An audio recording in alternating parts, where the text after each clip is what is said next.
du sourire, le dynamisme, les gens qui travaillent. Chef, tu fais quoi sur ton téléphone? Moi, je me souvent attendre. Je ne fais rien. Ah. Parce que vous aimez voir avec les yeux. Ouais, les réalités. Bref.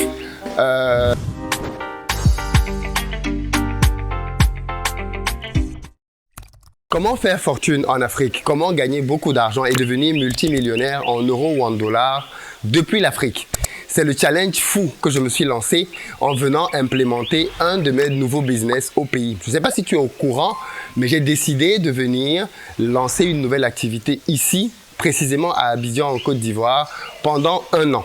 Oui, pendant 1 an. Il va donc être question pour ma famille et moi de venir vivre littéralement ici pendant 1 an. Ça va être l'occasion pour moi aussi de vous partager mes expériences quotidiennes. Et pour ça, j'ai créé un nouveau concept sur la chaîne qui, j'espère, va vraiment vous plaire. Vous me dites en commentaire ce que vous en pensez, dans lequel je vais vous présenter la réalité de l'entrepreneuriat en Afrique, en vous présentant au quotidien les différents challenges, opportunités auxquels je vais être confronté ici.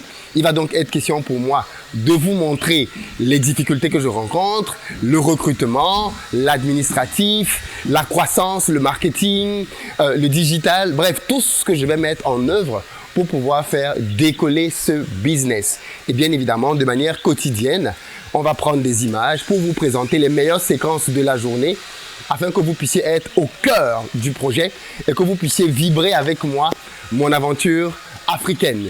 Est-ce que c'est quelque chose qui vous intéresse? Parce que si ça ne vous intéresse pas, il n'y a pas de raison que je fasse ça, clairement. Par contre, si ça vous intéresse, je pense que ce qui va venir très prochainement va être très édifiant parce que vous allez pouvoir toucher du doigt les réalités du business comme personne ne l'a jamais montré sur Internet. Vous allez voir comment est-ce que les acteurs travaillent ici. Je vais aller à la rencontre des différents opérateurs pour qu'ils puissent vous expliquer aussi quelles sont les réalités du business ici, la fiscalité, comment ça marche dans nos pays, la comptabilité, qu'est-ce qu'il faut savoir, l'administratif, le juridique, bref, tout ce qu'il faut savoir. Et puis surtout en tant que diasporien, pour ceux qui sont dans la diaspora, quels sont les atouts que nos pays mettent à disposition pour les gens de la diaspora, quelles sont les facilités que l'on peut avoir. Autant vous dire que ça va être une série entrepreneuriale inédite. Donc, pour ne rien manquer, assurez-vous d'activer les notifications. Vous savez, certaines personnes sont abonnées ici, mais ne reçoivent pas toutes les vidéos. Simplement parce que vous n'avez pas activé la cloche des notifications. Donc, si ce n'est pas le cas, vérifiez déjà si vous êtes encore abonné parce que malheureusement, YouTube nous combat ici et désabonne des gens, malheureusement. Donc, vérifiez si vous êtes encore abonné.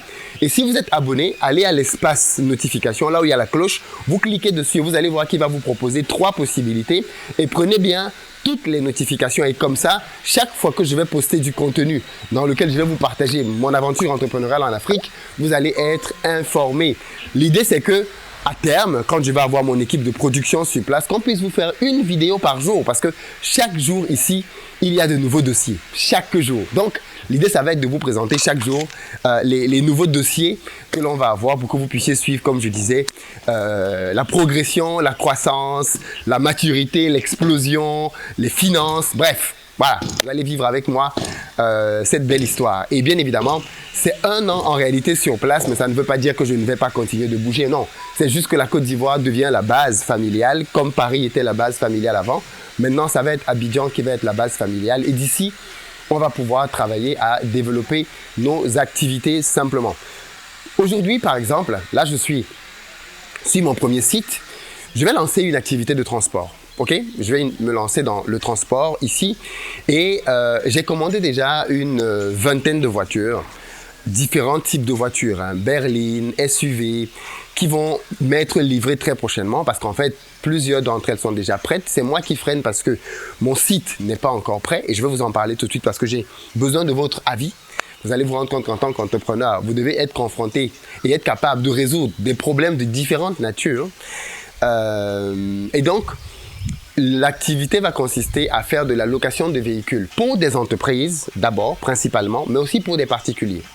Ça veut dire que pour les entreprises, il va être question de démarcher des entreprises sur place en B2B pour leur proposer, en fonction de leurs besoins, différentes solutions de transport pour leur personnel, par exemple. Donc, si vous êtes à Abidjan, si vous êtes dans une entreprise et que vous avez des besoins en transport, ça tombe bien, on va vous contacter certainement très prochainement parce qu'on va essayer de lister. Alors, on a un listing des entreprises ici qu'on va prospecter, mais on va essayer de vraiment le faire de manière méthodique pour aller voir toutes les entreprises. D'où le besoin pour moi d'avoir des commerciaux. J'ai déjà dit que je recrutais des commerciaux. Donc, vous écrivez à contact@investiropayes.com. Non, excusez-moi. Recrutement au singulier @investiropayes.com. Recrutement au singulier @investiropayes.com.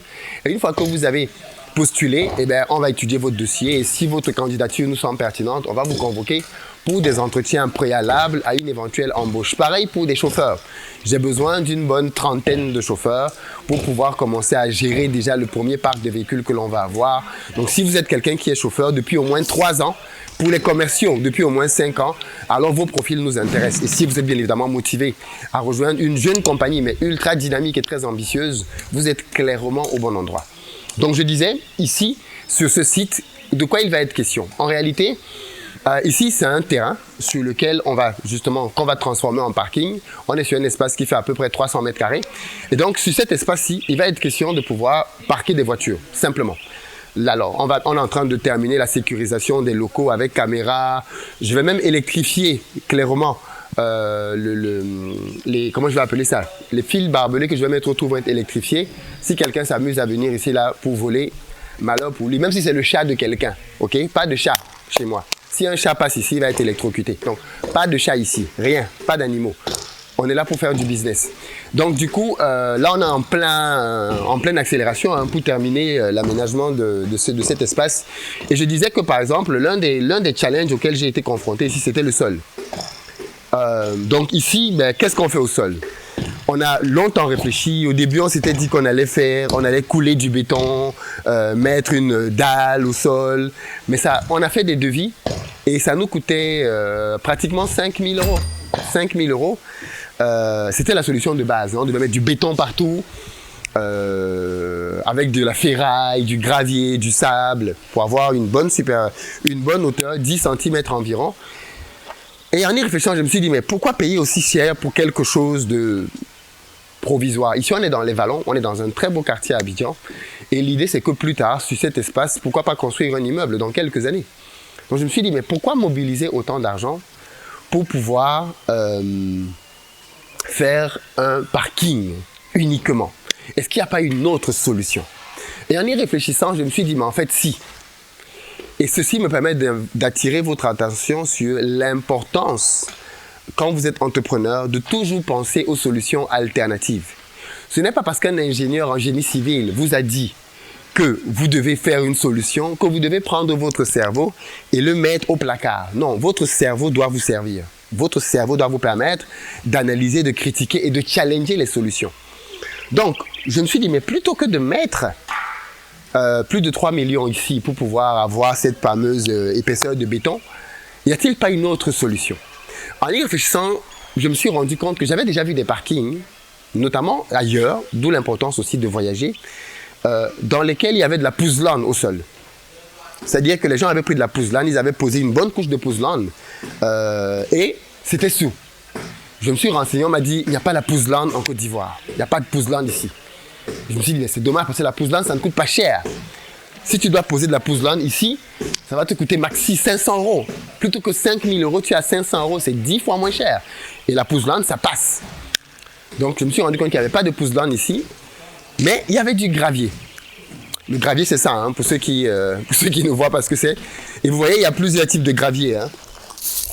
Et le gravier, j'en ai parlé déjà dans une précédente vidéo.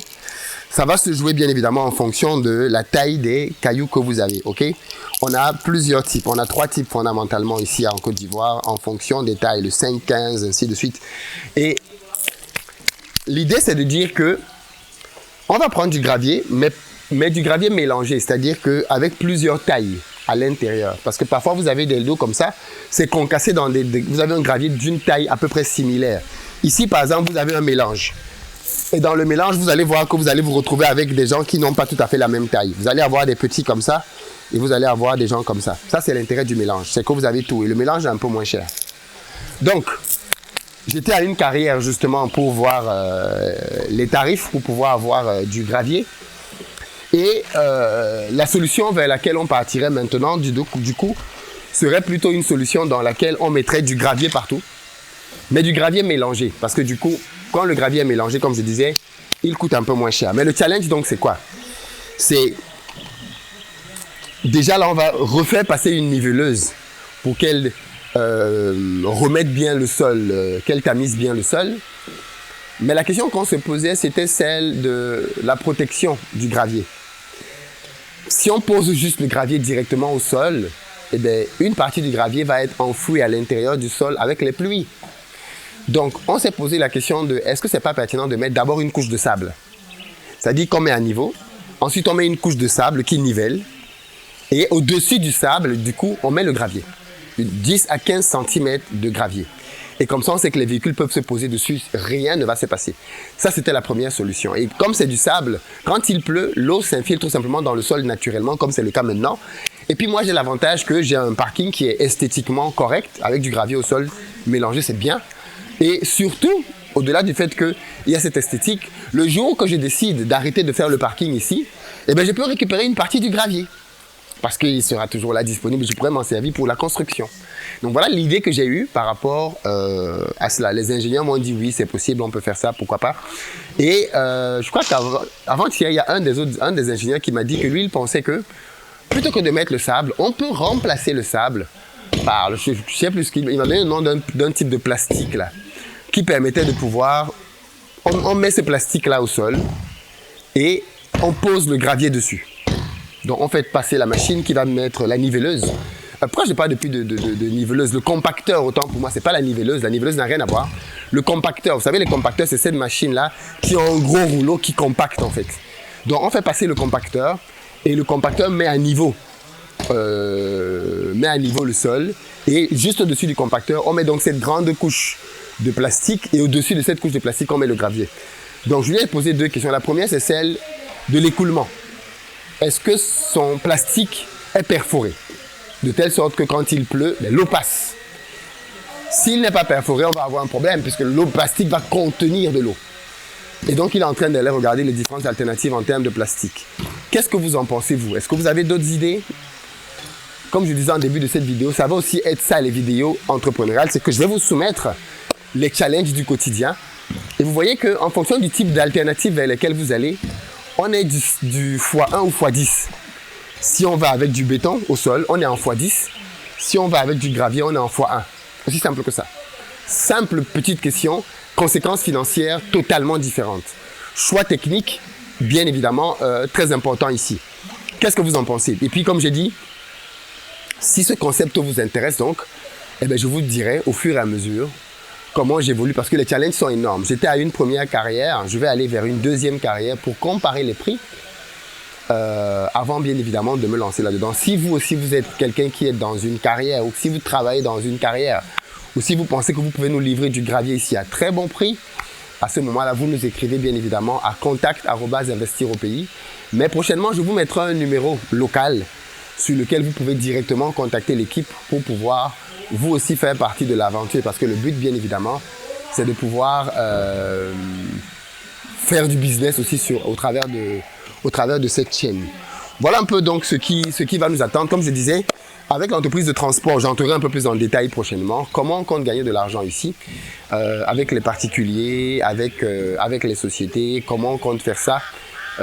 Et bien évidemment, vous partagez un peu en télé-réalité, si on peut dire ça comme ça. Ce ne sera pas vraiment de la télé-réalité, mais des capsules entrepreneuriales à peu près quotidiennes. Voilà, je ne vous en dis pas plus. Bienvenue dans mon aventure entrepreneuriale africaine.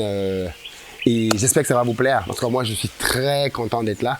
Du bon soleil, du sourire, le dynamisme, les gens qui travaillent. Chef, tu fais quoi sur ton téléphone? Tu ne fais rien, hein? Ouais, les réalités. Bref, ça va être intéressant. Allez, je ne vous en dis pas plus. À très bientôt.